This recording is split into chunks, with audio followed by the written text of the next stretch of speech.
Welcome to Calculus and Vectors ISU 3 video. In this video, we will learn about differentiation. Differentiation in mathematics is defined as the process of finding the derivative or rate of change of a function. To be able to find the rate of change, it is necessary to use the basic rules. First of all, basic is important, so rate of change will be the first thing that we need to focus on. Rate of change is often used when speaking about momentum, and it can generally be expressed as a ratio between change in one variable relative to corresponding change in another. Such as an old man walked from point A to point B is an example of rate of change which affect time and distance. Graphically, the rate of change is represented by the slope of a line. From the demonstration, we can see that a graph of changes is constructed. The change of displacement can be taken as the y value, whereas the time difference is the x value. Slope y2 minus y1 over x2 minus x1. By understanding rates, we can find rate of change. In mathematics, there are two types of rate of change, which are average rate of change and instantaneous rate of change. The average rate of change is not a straight line in the graph. Average rate of change between any 2 points is the slope of the line containing 2 points, and this line is called a secant line. The instantaneous rate of change represents a rate at a point, not between 2 points. IROC can be found by drawing a line that touches a specific point known as tangent. Then use f prime a to calculate the specific point. After understanding both average rate of change and instantaneous rate of change, we can now relate the rate of change to derivative.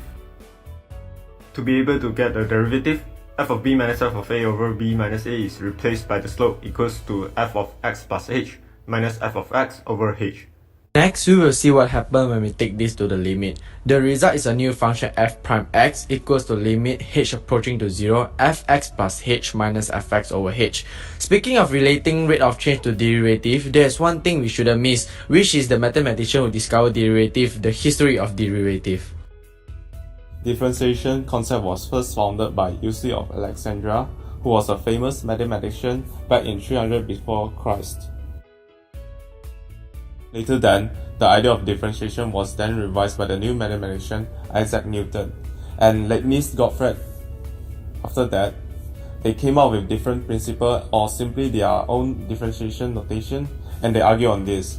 After the argument, Leibniz Gottfried notation is now commonly used among the society. As from the history, we know that Leibniz Gottfried came up with a notation that is easier to understand compared to Isaac Newton notation. So now, Leibniz Gottfried's notation will be revised. The properties of limits are the rules of differentiation. There are 6 rules in differentiation, which are sum rule, difference rule, product rule, quotient rule, constant rule, chain rule, and power rule. Let's take a look at power rule. In power rule, we use the power of variables times coefficient, then minus power by 1. Here's an example.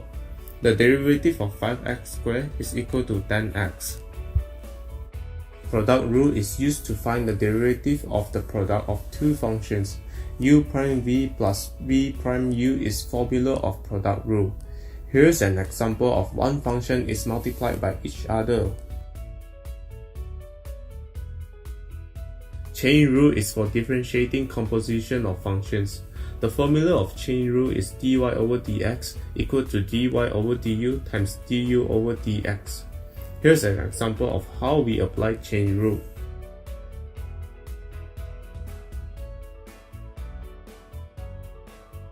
The quotient rule is a way of differentiating the quotient or division of functions.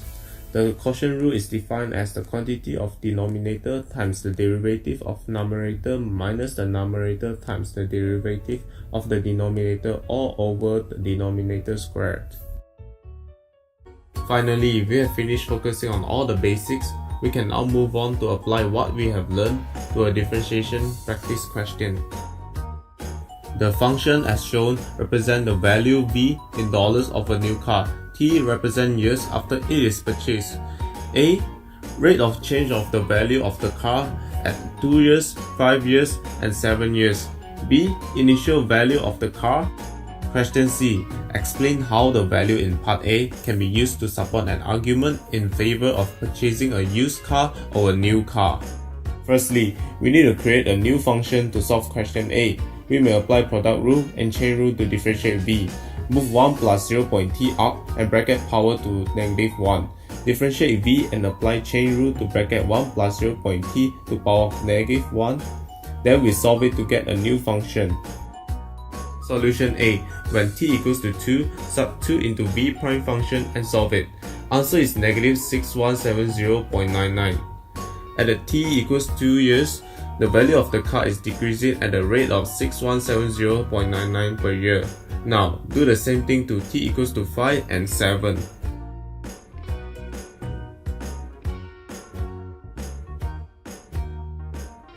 For question B, we are looking for initial value of the car, means t equals 0. We sub t equals 0 back into the original V function, which equal to 50,000.